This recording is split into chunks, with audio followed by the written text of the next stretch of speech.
Merdeka! Merdeka! Ya, apa kabar semua?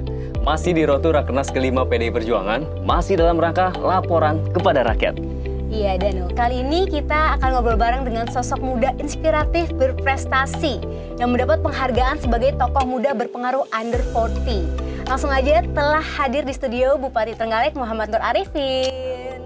Halo Mas, sehat Mas? Sehat lah, sehat. Oke Mas Ipin, sebelum kita masuk ke pembahasan kerja cerdas Mas Ipin untuk Trenggalek, aku mau tahu dulu nih, bagaimana awalnya Mas Ipin terjun ke politik sampai akhirnya memilih PDI Perjuangan gitu Mas? Ya, jadi sebenarnya aku struggling ketika 17 tahun ditinggal bapak meninggal ya. Jadi waktu itu anak pertama, sehingga semacam punya moral obligation untuk aku harus nerusin yang jadi cita-citanya bapak nih. Bapak dulu hijrah ke Surabaya sama ibu karena di Trenggalek susah dapat kerjaan. Jadi ada wasiat, nanti someday pulanglah kamu ke Trenggalek bikin lapangan pekerjaan. Jadi dia balik ke situ, kemudian dari berusaha, kemudian melihat keluh kesahnya para orang yang ikut kerja, terus kemudian didorong ke politik. Nah, kita lakukan survei. Nah, survei itu warga Trenggalek itu memilih preferensi kepala daerah berdasarkan afiliasi politik itu 60%. Jadi 60% warga Trenggalek itu memilih karena pertimbangan partai politik, bukan karena figur. Nah, partai politik yang paling banyak disupport itu adalah PDI Perjuangan salah satunya. Nah, maka waktu itu ketika maju kita putuskan berarti kita harus dapat PDI Perjuangan nih gitu. Nah, akhirnya mulai dari situlah kita ketok pintu, kita ambil formulir, kita ikut sekolah partai, psikotes, dan sampai akhirnya dari kader, dan ya sampai sekarang alhamdulillah PDI banyak membimbing kita. Oke. Jadi PDI Perjuangan di Trenggalek itu menyala ya? Menyala bangku. Berarti banyak Mas pelajaran-pelajaran yang bisa dipetik dari PDI Perjuangan untuk diterapin ke Bupati. Jadi saya yang paling masih ingat betul, saya punya guru sekolah partai, Pak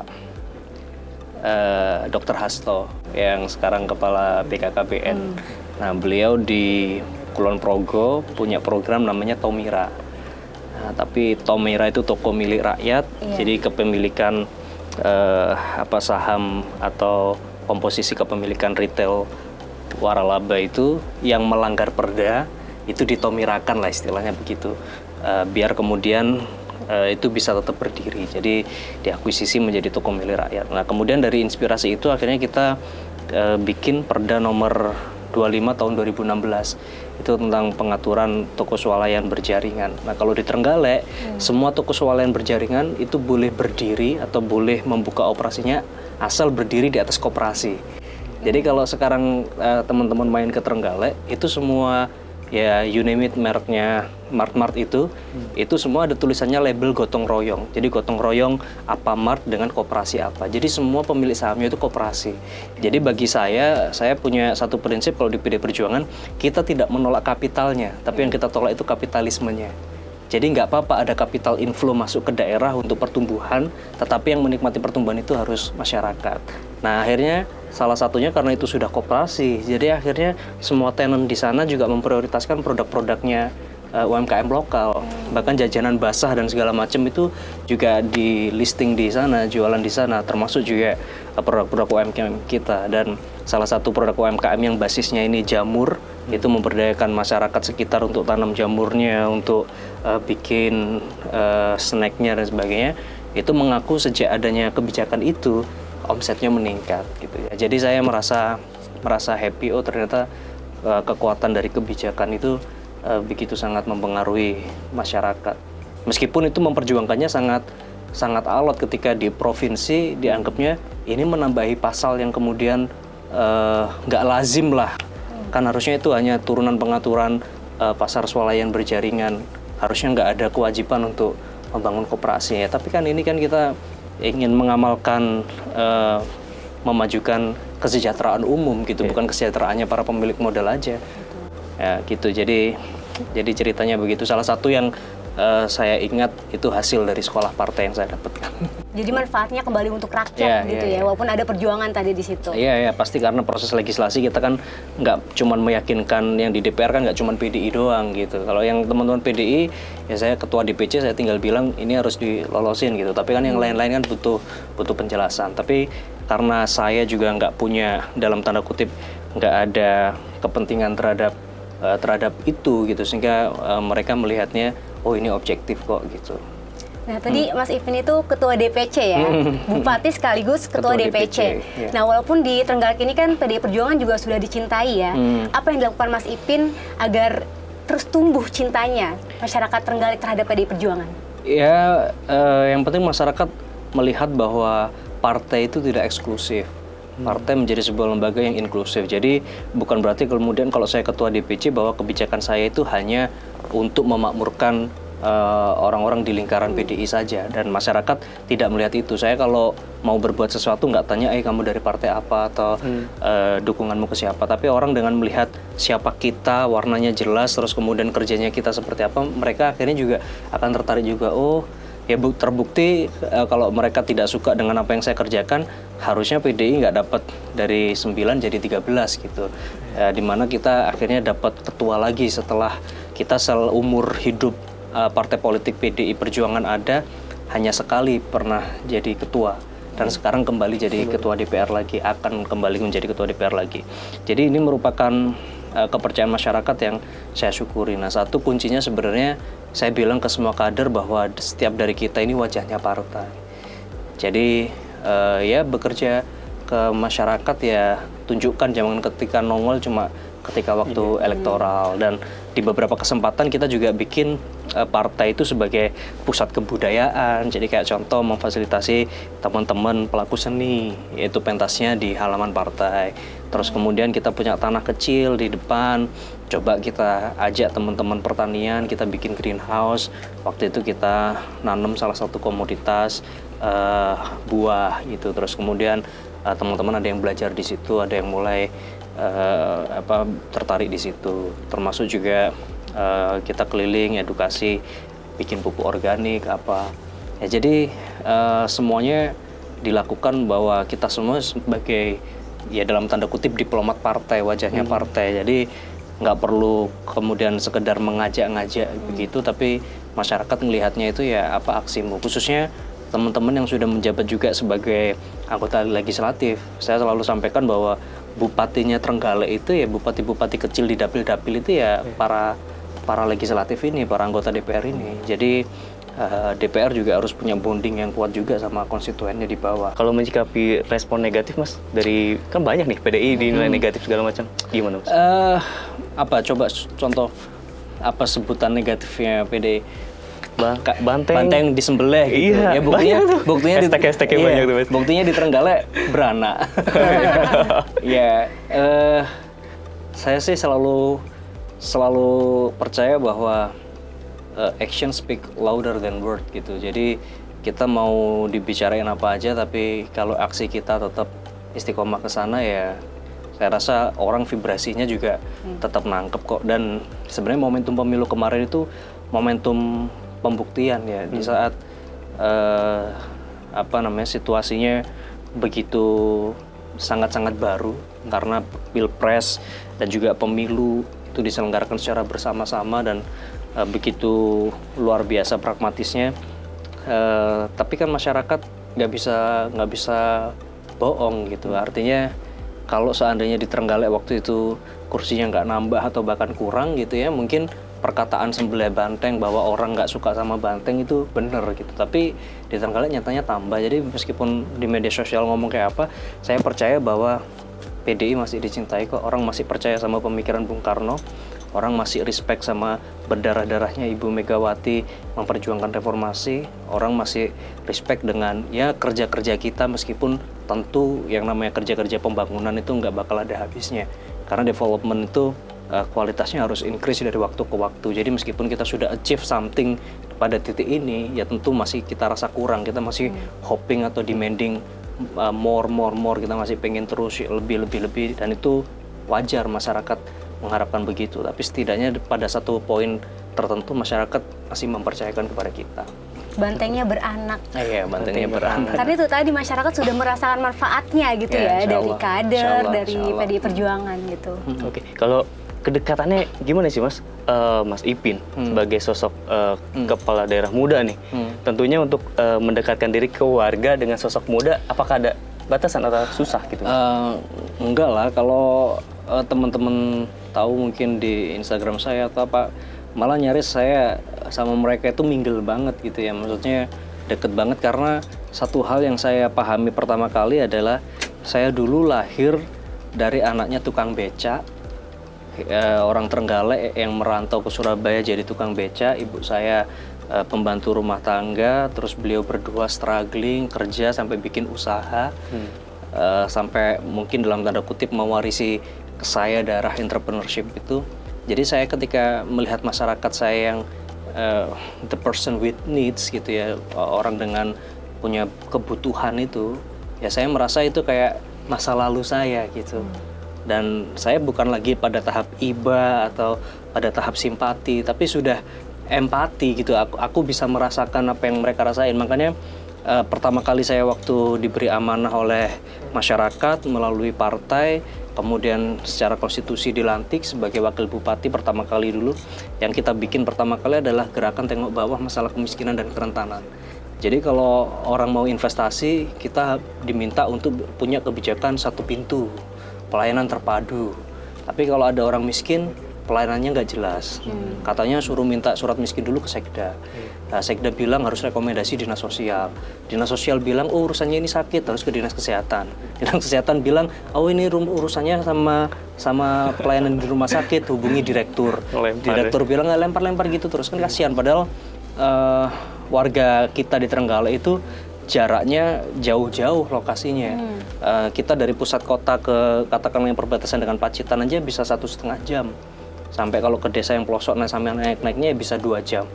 Artinya tuh struggling. Maka kita akhirnya punya gerakan tengok bawah. Nah, gerakan tengok bawahnya itu bertumpu pada 3 sedekah. 1, sedekah informasi. Nggak mungkin semua data yang dipunya pemerintah itu clear bener. Jadi masyarakat punya ruang partisipatif untuk mengabarkan ini miskin belum dibantu, ini butuh belum dibantu, atau ini punya tapi malah dapat. Jadi korektif kayak begitu tuh penting, sedekah informasi. Kedua, sedekah partisipasi. Kadang sudah ada program, tetapi kalau dieksekusi sendiri nggak bakal bisa, harus dibantu sama yang lain. Contoh, selama ini kita ada program bedah rumah, itu memberikan berupa material kepada warga yang rumahnya butuh dibantu. Nah, tapi kalau cuma dibantu material, memang mereka bisa bayar tukang. Memang mereka, nah itu akhirnya gotong royong antar warga. Nah, terus yang ketiga, inovatif financingnya ya lewat sedekah rizki. Jadi sedekah informasi, partisipasi, sedekah rezeki. Nah, dengan sedekah rezeki itu akhirnya kita punya inovatif financing yang kita gunakan untuk mereka-mereka yang benar-benar miskin secara verifikasi faktual, tetapi ketika proses pendataan atau data di pusat, itu mereka belum tercatat. Belum tercatatnya ini banyak faktor, karena masih ada warga Trenggalek yang di pelosok itu ternyata belum punya KTP.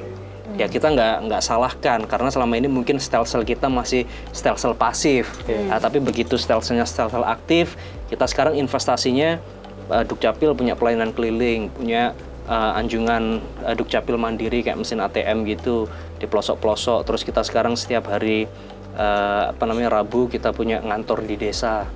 Nah, jadi kita turun ngantor di desa. Nah, itu baru ketahuan, oh ada yang ternyata belum ada yang punya KTP. Nah, jangankan tercatat sebagai warga penerima bantuan, tercatat sebagai penduduk negara Indonesia aja belum gitu. Karena banyak kan yang lahir di tahun 30, tahun 20 gitu. Jadi masa-masa Republik belum ada KTP, apalagi EKTP kalau mereka sudah sepuh, sudah apa, kan nggak mungkin datang. Jadi perekaman biometrik akhirnya kita bawa ke Dukcapil. Dan ini kalau teman-teman Dukcapil di Trenggalek nonton, aku juga terima kasih, karena kadang mereka sampai pakai internetnya itu tethering dari pulsa pribadinya mereka. Ya sudah lah, jadi saya selama ini ngasih TPP ke kalian nggak salah. Jadi itu bentuk gotong royongnya PNS di Trenggalek juga untuk pelayanan. Jadi mereka sudah sangat menjiwai, dan semoga istiqomah lah teman-teman dan untuk meningkatin pelayanan. Karena Mas Ipin sudah pernah merasakan ya. Ya, aku bagian Korea dari berarti itu. ya? Korea. Nah, tapi Mas Ipin bagaimana nih rasanya menjadi orang nomor 1 di Trenggalek gitu sekarang? Ya, saya nggak pernah memposisikan diri sebagai orang nomor 1 gitu, Pak. Bahwa kalau kita memegang amanah itu sebenarnya malah ya semacam majikan saya itu ya warga Trenggalek, saya pembantunya. Ya kalau pembantu masa ngaku orang nomor 1 di rumah itu, kalau ibaratnya rumahnya Trenggalek. Jadi saya cuma berusaha sebaik mungkin untuk melayani majikan saya itu aja. Meskipun trying to make please happy everybody itu ya it's impossible gitu ya, nggak mungkin. Tapi setidaknya ada satu pijakan harapan, terus nanti kita tahu scientific reasonnya itu apa, baru kita ambil policy. Yaitu mungkin hal yang bisa saya ambil, meskipun ya itu tadi nggak bisa membuat everybody happy itu. Terus bagaimana Mas Ipin menerapkan pembangunan semesta berencana Bung Karno? Ya, jadi penerapan pembangunan semesta berencana Bung Karno sebenarnya saya pengen menarik dari legasinya Bung Karno ketika Indonesia ini merdeka. Ada visi misi abadi Indonesia sebenarnya. Apa visi misi abadi Indonesia?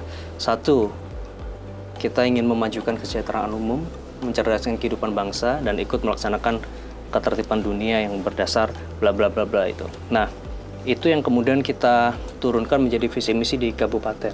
Jadi memajukan kesejahteraan umum berarti kita ingin memakmurkan ekonomi rakyat.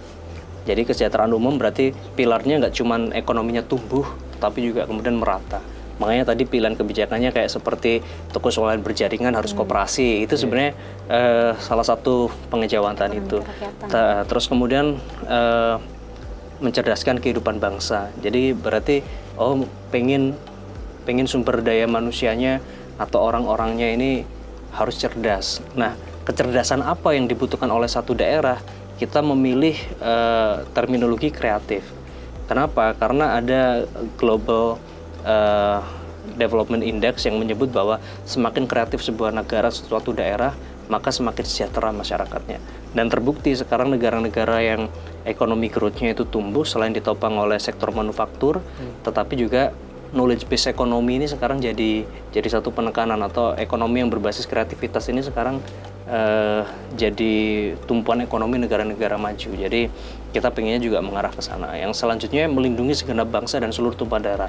Nah, aspek perlindungan ini nggak hanya aspek perlindungan katakanlah secara fisik yang terkait dengan hukum dan hankam dan segala macam, tetapi juga konteks lingkungan hidup. Karena menurut saya kalau kita nggak bisa menyelamatkan lingkungan hidup hari ini, itu sama saja kita nggak bisa menyelamatkan generasi yang akan datang. Sama saja kita tidak melindungi segenap bangsa dan seluruh tumpah darah. Artinya kalau kita pilihan ekonominya katakanlah eksploitatif, artinya kita pokoknya ngeruk ekonomi sekarang, nggak pedulilah lingkungannya besok kayak apa, berarti kita nggak adil dong sama generasi yang akan datang. Nah, itu akhirnya kalau di Trenggalek sudah familiar dengan jargon meroket. Nah, meroket itu sebenarnya dari perasaan dari memakmurkan ekonomi rakyat, orangnya kreatif, dan ekosistemnya terjaga. Jadi sebenarnya itu turunan dari visi misi abadi yang ada di undang-undang. Nah, jadi itu yang saya pahami di konsep pembangunan semesta berencana. Jadi itu kan yang dirumuskan oleh para founding fathers di preambul kita. Jadi sehingga kita ini nggak boleh punya visi misi pribadi. Ya kalau kita ini hanya bagian dari generasi penerus yang sebenarnya arahnya Indonesia ini sudah ada arahnya loh, kita ini tinggal neruskin. Nah, apa visi misi abadinya? Ya lihat aja Undang-Undang Dasar itu. Nah, itu aja yang kita turunin.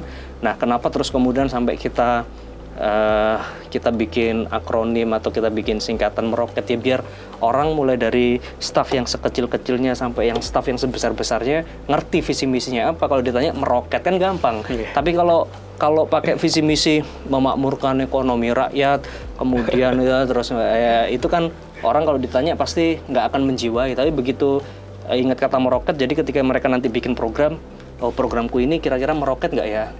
Ini ekonomi rakyatnya kesentuh nggak? Oh ini SDM-nya kesentuh nggak? Terus aspek lingkungan hidupnya gimana, kesentuh nggak? Jadi mereka nanti punya kesadaran itu lebih mudah. Itu aja sebenarnya. Oke, ngobrolin lingkungan hidup nih, karena anak muda juga kita sangat concern terhadap lingkungan hidup, termasuk climate change, dan PDI Perjuangan juga pun demikian. Nah, Tapi nggak FOMO ya? FOMO dikit. FOMO tetap dibutuhkan sedikit kadarnya. Oke, kabar gembiranya 30 desa di Trenggalek sudah menjadi desa proklim. Nah, bagaimana Mas Ipin mendorong itu? Ya, jadi salah satu kebijakan dari pilar meroket yang ekosistem terjaga tadi, saya cuma pengen nunjukin ke masyarakat, ke komunitas di desa bahwa kan kadang-kadang kalau orang disuruh jaga lingkungan, apa sih manfaatnya? Kalau alasi dijogo gitu memang ada duitnya gitu kan, orang kan selalu mikirnya begitu. Akhirnya kita bikin satu skema pembiayaan fiskal atau transfer fiskal dari kabupaten ke desa yang berbasis lingkungan. Jadi kita punya gelaran namanya Adipura Desa. Jadi kalau biasanya Piala Adipura itu kan yang dibersihin cuman alun-alunnya, habis itu dapat Piala Adipura, wah bupati wali kotanya keliling-keliling, naik mobil kayak dielulukan, padahal di pojok-pojok sampahnya masih banyak. Nah, aku itu malu gitu loh, maksudnya ngapain lu angkat-angkat piala terus keliling-keliling seakan-akan habis menang apa, hanya seremonial kayak begitu, padahal di pojok-pojok ya sampahnya masih banyak ya. Jadi akhirnya pola pikirnya aku balik. Aku pengen desa-desanya yang pelosok-pelosok ini bersih. Nah, dengan memberikan insentif fiskal ke mereka. Jadi mereka kalau mau bersihin lingkungan, ngelola sampah, jaga tutupan lahan hijau, bersihin air, ngelola limbah, dan segala macam ya, mereka bakal dapat transfer fiskal. Nah, itu variatif, mulai dari 400 juta sampai paling kecil 100 juta. Jadi ada 9 pemenang di situ. Nah, makanya kalau sekarang sampai sudah ada 30 yang jadi proklim, ya wajar karena sudah terbiasa di kabupaten ada lomba Adipura Desa, jadi begitu ada assessment proklim dari provinsi sampai nasional, ya mereka bisa lolos gitu. Dan karena Adipura Desa itu akhirnya dulu sungai-sungai yang kotor sekarang jadi bersih. Begitu sungainya bersih, cantik, ditata, akhirnya bisa jadi desa wisata. Akhirnya selain dapat fiskal dari kabupaten, desa wisatanya bergerak, ekonominya jalan. Begitu cantik, kemudian digali ada cerita kebudayaan yang melekat di situ, salah satunya jadi film. Kalau pernah dengar film Sinden Gaib yang main Sarah Fajira, itu kisah nyata di Kabupaten Trenggalek, dan itu lokasinya di salah satu desa, Adipura Desa, yang dia konservasi sungai dan kemudian masuk jadi desa wisata 50 besar terbaik se-Indonesia. Nah, dan akhirnya difilmin, dan filmnya 0% APBD gitu ya, benar-benar karena ini bagus, terus kemudian memang ada aksi kreatif di situ, dan ya lumayan penontonnya sudah hampir 700.000 itu kalau diuangkan tiket 20 ribuan aja ya, you bisa ngitung berapa belas atau berapa puluh miliar di situ. Artinya, dan setelah filmnya booming, banyak orang penasaran, di mana sih tempatnya si Mbok Sarinten itu, dan segala macam. Akhirnya banyak wisatawan juga datang, ya, sehingga hilirisasi produk wisatanya pun juga jadi. Nah, itu sih yang kita dorong. Oke, kalau dari sisi ketahanan pangan, Mas, dari Mas Ipin apa yang kalau ketahanan pangan gini, Trenggalek itu lahan untuk yang bisa dimanfaatkan untuk areal persawahan itu hanya sekitar 30%.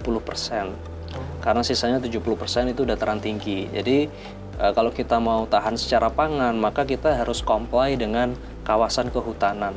Nah, maka sektor-sektor pangan yang bisa ditanam di kawasan kehutanan selain padi dan jagung tentunya ya, itu kita punya komoditas yang sudah terkenal, cassava pasti.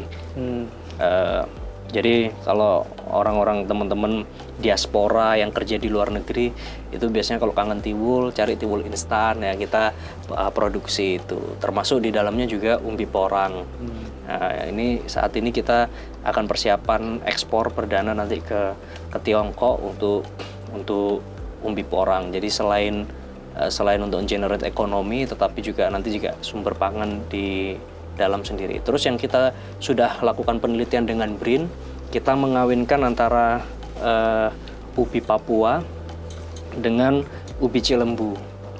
Nah, itu digabungkan akhirnya jadi ubi jalar yang panennya bisa lebih cepat. Karena biasanya ubi jalar itu kalau begitu dipanen, terus kalau daunnya rantingnya turun ke bawah kan dia jadi akar lagi terus berlomba menjalar gitu. Nah kalau ini enggak, jadi ubi jalarnya enggak menjalar. Jadi sebenarnya rumpun ubi jalar tapi jadi akhirnya panennya bisa lebih cepat, terus dia lebih kaya beta karotin dan indeks glikemiknya rendah. Jadi bagus juga untuk stunting. Nah itu yang juga sedang dikembangkan dan kemarin sudah diteliti juga oleh BRIN. Nah jadi itu beberapa yang kita laksanakan sesuai instruksi Ibu Ketua Umum untuk menanam tanaman pendamping beras. Nah kalau di kawasan persawahannya, kita sekarang kan nggak mau kita membuka lahan pangan tetapi melakukan deforestasi atau pembukaan lahan baru dengan menghilangkan hutan. Nah kita nggak pengen, maka satu-satunya cara adalah gimana caranya yang dulu lahan gersang nggak bisa panen jadi panen sekali, yang panen sekali jadi 2 kali jadi 3 kali dan seterusnya. Nah caranya selama ini kan tantangannya kalau di Trenggalek kan kurang air. Kalaupun kita kemudian sudah punya embung, sudah punya bendungan atau sumur dalam, kalau sumur dalam pun terus diambil airnya juga permukaan air tanah juga akan turun. Maka kita harus pikir gimana caranya pertanian yang hemat air. Nah sekarang kita lagi coba dan kemarin sukses, kita bikin namanya Demplot Pertanian Regeneratif. Disebut regeneratif karena nggak merusak lingkungan dan hemat air. Nah jadi caranya lahan sawah yang biasa itu, yang lahan kering, itu kita gali 50 cm, terus kita kasih lapisan semi permeable kayak kita bikin tambak gitu. Nah terus kemudian media tanam sama air ditaruh situ. Nah karena ada lapisan semi permeable-nya, airnya kan mengendap terus. Nah jadi akhirnya nggak gampang kering sawahnya, jadi tetap terairi. Nah itu akhirnya jadi bisa hemat air. Nah terus di bawahnya kita kasih belut dan segala macam untuk ngetes. Kalau belutnya masih hidup berarti kondisi airnya masih bagus karena kita semuanya juga menggunakan organik. Nah terus kemudian ditanam dengan metode Haston. Biasanya di Trenggalek cuma ubinannya per ubinan itu cuma bisa dapat cuma 6 ton, sekarang bisa 12 ton. Jadi sudah hemat air, produktivitasnya meningkat 2 kali lipat. Nah sehingga kalau kemudian bisa hemat air kayak begitu, otomatis kita langsung bisa tanam lagi, nggak nunggu ada musim kering, ada musim apa ya, karena airnya kan cuman nanti kita akan lakukan kajian selama 6 bulan, kita tes kadar kimianya. Jadi apakah airnya perlu diganti atau tetap dan segala macam. Jadi itu yang sekarang kita lakukan, dan besok tanggal 16 itu kita festivalin. Jadi untuk awareness ke masyarakat kita bikin namanya Festival Tandur. Jadi festival menanam. Jadi untuk nyemangatin. Ya itu baru karena pertanian regeneratif ini solusi untuk kemudian satu, harga pupuk mahal kita udah bisa bikin sendiri sekarang, masyarakat kita ajarin. Terus kedua, cari air susah, berarti airnya ditahan aja biar nggak kemana-mana, kan gitu aja ide sederhananya. Terus ketiga, limbah residu panennya biasanya kan dibakar. Kalau dibakar kan menyebabkan karbon dioksida, polusi dan segala macam. Nah sekarang pembakarannya dilakukan pembakaran tertutup secara teknologi pirolisis. Jadi akhirnya uap panasnya itu jadi pupuk cair sama jadi sekam.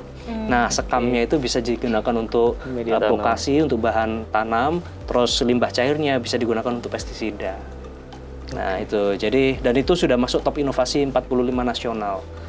Cari aja di YouTube, teknologinya namanya Smart Gerdana. Itu sebenarnya teknologi pirolisis, ngerubah limbah pertanian yang biasanya dibakar jadi polusi, sekarang ditangkap uap panas dan sekamnya itu akhirnya bisa dimanfaatkan tanpa bikin polusi.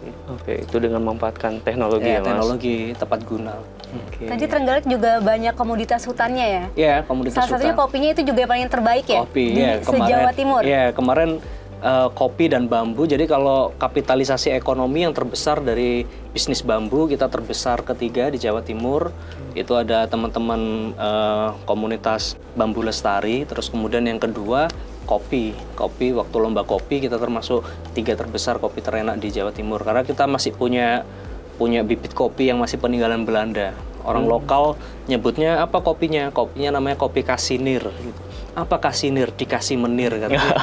Dikasih sama menir-menir Belanda itu. Karena di Trenggalek masih ada kebun kopi peninggalan Belanda yang sekarang juga jadi tourism attraction juga. Tapi bagaimana dengan kesejahteraan petani hutannya, Mas? Ya, salah satu warga terbesar kita kan warga di hutan. Nah, enaknya mereka, saya selalu ngomong bahwa kalau kamu punya kerjasama pemanfaatan kawasan hutan, mindsetnya jangan kamu sebagai hanya dalam tanda kutip ansih petani hutan, tetapi sebagai pengusaha hutan. Karena lahan hutan itu sebenarnya bisa jadi portofolio yang menarik, nggak cuma ditanam kayunya, tapi kayunya jangan diambil, di bawah tegaannya bisa ditanemin, terus kemudian di hutannya kalau bagus bisa juga jadi kawasan wisata, karena banyak desa-desa wisata kan juga di kawasan hutan. Jadi akhirnya mereka punya portofolio pendapatan yang ya buahnya diambil hasilnya, tanaman di sela-selanya, di sela-sela contohnya apa? Ada kayak jahe, kunyit dan segala macam ditanam di sela-sela, terus termasuk umbi-umbian dan di porang dan segala macam. Terus kemudian dari pendapatan jasa wisatanya, kayak contoh di desa wisata Durensari itu basis pendapatannya ya hutan durian. Jadi kita punya 700 hektar hutan durian. Jadi pendapatan masyarakat ya jualan wisata sama jualan duriannya. Nah itu contoh bahwa orang yang punya pengelolaan di kawasan hutan itu punya portofolio pendapatan. Ada yang di hutan pinus, mereka juga dapat selain tanaman di sela-sela, kayak nanam rumput gajah, terus rumput gajahnya dijual ke para peternak sapi perah, terus dia dapat juga duit dari sadapan getah pinus gitu. Jadi bagaimana kreatifnya ya? Iya, bagaimana Kreatif bisa identik sama anak muda. Anak mudanya banyak yang turun juga nggak sih, Mas, sebagai petani di ya, sana? Kita kasih ruang lah gitu ekspresi ke teman-teman muda. Bahkan kayak tadi yang contoh petani buah dan segala macam itu rata-rata anak muda. Terus kemudian yang mulai mengorganisir, bikin pupuk organik sebagian itu juga anak muda gitu. Jadi kita beri kebebasan mereka untuk melakukan sesuatu. Kalau di Pemkab, sentuhan programnya kita lebih nyentuh ke sisi entrepreneurship-nya. Jadi kita setiap tahun kita targetkan ada 5.000 pengusaha muda baru. Nah, tapi kuota terbanyak kita berikan kepada perempuan. Kenapa? Karena kalau kita sentuh perempuan itu multiplier effect-nya lebih banyak. Karena tapi by research gitu, perempuan itu kalau dapat pendapatan 90% akan diinvestasikan kembali ke rumah. Bener. Nah, kalau laki-laki dapat pendapatan yang dibawa pulang ke rumah cuma 35%. Sisanya habis di luar. Habis di luar itu untuk hobi, ya, untuk nongkrong, untuk apa macam-macam. Mikirnya positif dulu. Ya.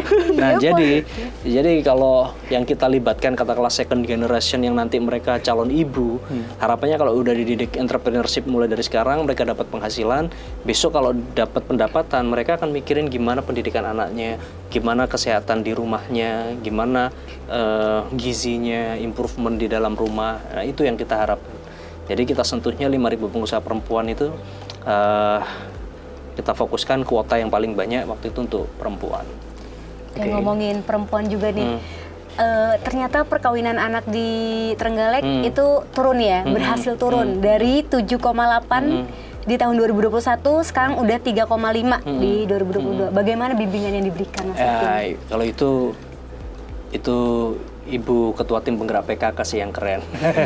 Jadi istri saya ya Bu Novita itu cukup progresif terhadap isu-isu perempuan dan anak. Salah satunya pertama beliau mencetuskan ada namanya Musrena Keren. Musrena Keren itu musyawarah perencanaan perempuan, anak, disabilitas, dan kelompok rentan. Jadi kalau biasanya di kabupaten kota lain itu hanya menggelar perencanaan itu di forum musrenbang, kalau di Trenggalek itu sebelum musrenbang ada musrena, jadi musyawarahnya khusus perempuan, anak gitu. Jadi otomatis budgeting atau alokasi anggaran yang ada di Kabupaten Trenggalek itu diharapkan sudah seinklusif mungkin karena sudah mendengarkan isu-isu dari perempuan, anak, disabilitas, dan kelompok rentan. Itu yang pertama. Kedua, Bu Novita juga mendorong ada namanya sekolah perempuan. Jadi setelah dikasih ruang untuk bermusyawarah terlebih dahulu, apa yang dimusyawarahin harus kualitas dong. Nah, maka untuk berkualitas ya harus ada sekolah perempuannya. Dan ini kita kembali lagi meniru apa yang sudah pernah dilakukan Bung Karno di Jogja dengan membuka kursus wanita waktu itu. Sehingga akhirnya muncul buku Sarinah itu. Itu kan sebenarnya langkah awal Bung Karno untuk kemudian mendidik kaum perempuan juga sebagai subjek di dalam revolusi Indonesia yang diharapkan Bung Karno. Nah, terus kemudian yang ketiga, setelah itu Bu Novita juga melihat ini partisipasi perempuannya sudah ditingkatkan. Ketiga, desanya juga harus kontrol. Kalau nggak kontrol desanya, maka nanti pernikahan anak nggak bisa dicegah, ujung-ujungnya nanti stunting. Kalau stunting produktivitas rendah, ujung-ujungnya nambah orang miskin lagi. Nah, akhirnya kita bikin desa nol perkawinan anak.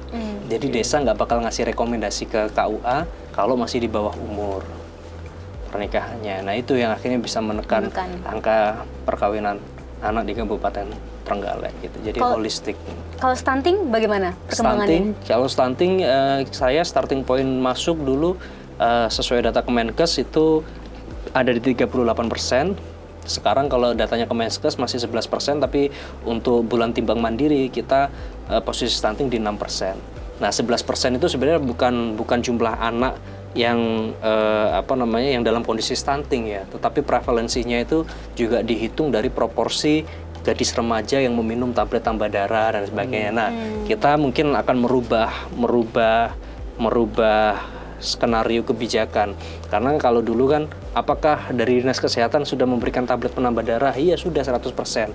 Nah, tapi ketika disurvei apakah tablet penambah darahnya itu diminum? Nah, kita kan nggak ngerti. Sekolah-sekolah kan, apalagi SMA ketika wilayah kebijakannya ada di provinsi, kita nggak terlalu masuk ke dalam, nggak tahu mereka rutin apa enggak. Nah, habis ini kita kita sekarang bikin gerakan, minum tablet tambah darahnya rutin itu secara serentak gitu. Jadi, biar prevalensinya juga turun. Karena prevalensi stunting kan nggak cuma mengukur bayi yang stunting aja, tetapi juga resikonya termasuk ibu hamil ristinya, termasuk kemudian kondisi remaja yang kemudian mengalami kekurangan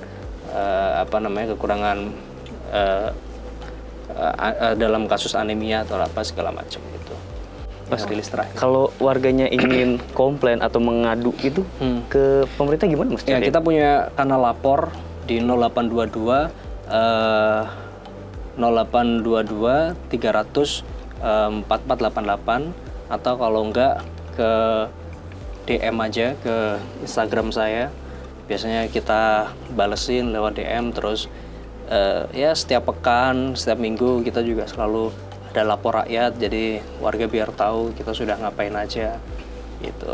Pasti responsif ya? Ya, kita berusaha, karena kalau Instagram aku pegang sendiri sih. Jadi tapi kalau yang lain-lain, kalau ada yang WA atas nama kita kan banyak penipuan ya di Facebook atau apa, saya nggak tanggung jawab. Tapi kalau di Instagram yang Afin ML itu aku pegang sendiri. Oke, kita agak melangkah ke dunia pariwisata nih Mas Ipin. Ternyata Mas Ipin banyak create festival-festival baru ya. Tadi salah satunya Festival Tanduran. Tandur. Dan terkenal juga tadi Durio. yang Durio. Nah, bagaimana Mas Ipin mendorong gitu? Ayo bikin ini gitu. Itu tadi sebenarnya kan kita cuma ingin bagaimana memakmurkan ekonomi rakyat, tapi juga ekologinya nggak rusak gitu. Jadi pilihan yang paling masuk akal ya, alam itu jangan dieksplorasi, tetapi dimonetisasi.